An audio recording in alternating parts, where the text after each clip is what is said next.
Now, 2 Samuel chapter 9 is a little different, kind of an aside from everything else that's been going on. It's David realizes that, we really need to, even though Saul was his enemy, he wants to honor Saul and his best friend, Jonathan, Saul's son, basically, who helped him at the early days, and kind of give honor to them. And he wants to reach out to do something good for them, basically.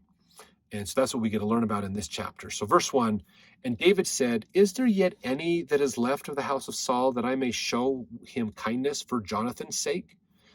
So he's going, Jonathan was a great friend. I want to show tribute to him. Is there anybody left in Saul's family that I could honor in behalf of Jonathan?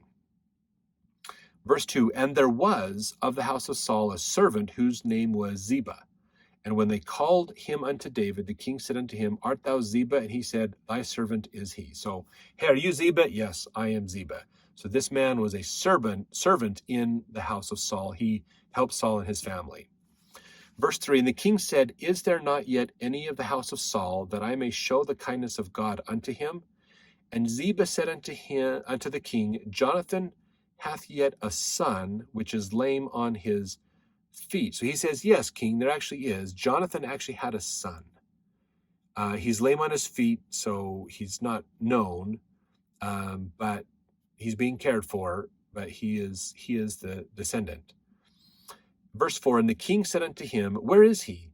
And Ziba said unto the king, behold, he is in the house of Machir, the son of Ammiel, in Lo Debar. Then King David sent and fetched him out of the house of Machir, the son of Ammiel, from Lo Debar. Now Mephibosheth, the son of Jonathan, the son of Saul, was come unto David. He fell on his face and did reverence. And David said, Mephibosheth, and he answered, behold thy servant. So Mephibosheth comes. They're like, go fetch him. So a servant goes out, fetch him. Hey, Mephibosheth, David wants to see you. And I'm sure he's a little worried about this. So he makes his way there. He goes in, he bows himself before David, show him reverence, basically. And David's like, are you Mephibosheth? And he says, yes, I am. Verse 7, and David said unto him, fear not, for I will surely show thee kindness for Jonathan thy father's sake, and will restore thee all the land of Saul thy father, that thou shalt eat bread at my table continually. And he bowed himself and said, what is thy servant, that thou shouldest look upon such a dead log as I am? So what's happening here? It's interesting. You can look up dead log in the Bible dictionary, actually. It's there in the back. So Mephibosheth is going, why should you do this? I am lame. I can't walk for good. A dead log, basically. I just sit around all day. I don't do anything. I can't go out in the fields to work. Why are you showing so much grace to me? Because remember, he was really young. He probably didn't really know his dad much at all after his dad died.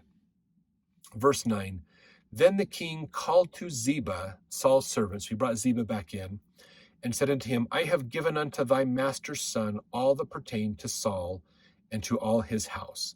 Thou therefore and thy sons and thy servants shall till the land for him, and thou shalt bring in the fruits, that thy master's son may have food to eat.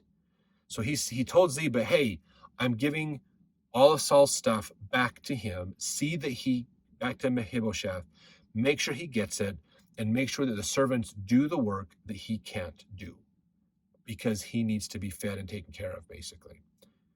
So that's what's happening here. He says, but Mephibosheth, thy master's son, shall eat bread alway at my table. Now Ziba had 15 sons and 20 servants. And then said Ziba unto the king, according to all that my lord the king hath commanded his servant, so shall thy servant do. As for Mephibosheth, said the king, he shall eat at my table as one of the king's sons. And Mephibosheth had a young son whose name was Micah, and all that dwelt in the house of Ziba were servants unto Mephibosheth. So Mephibosheth dwelt in Jerusalem, for he did eat continually at the king's table, and was lame on both his feet. So he never recovered from that injury he got. Like it says, it almost sounds like he got an injury when in the fleeing, the servant was the woman who was weaning him, basically, and taking care of him. She fled with him, afraid that they were going to come in, David storm in, wipe out the lineage of all the king And so she preserved him. And in that fleeing, he fell and his legs were broken. And now because they didn't have surgery, they didn't have the ability to set bones as easily as we do today. They didn't have x-rays to look at what's going on. It sounds like that's what happened to him. Basically, he got a childhood injury and never recovered from it, basically. But now he is being taken care of. So whoever else was taking care of him is now off the hook. Has his dad's family that has reestablished the land and the servants, and they're going to take care of him, basically. And so that's what happens to him. So the kindness is given back to him, not because of Saul so much as because of Jonathan. David wanted to do something good for his friend Jonathan, and how much Jonathan helped David to stay alive and to keep going. So he's returning the favor to Jonathan's son, basically, and helping him out. So kind of a cool chapter. Love to hear your thoughts about this chapter in the comments. And we look forward to seeing you in the next chapter for the continuation of what's going on with King David.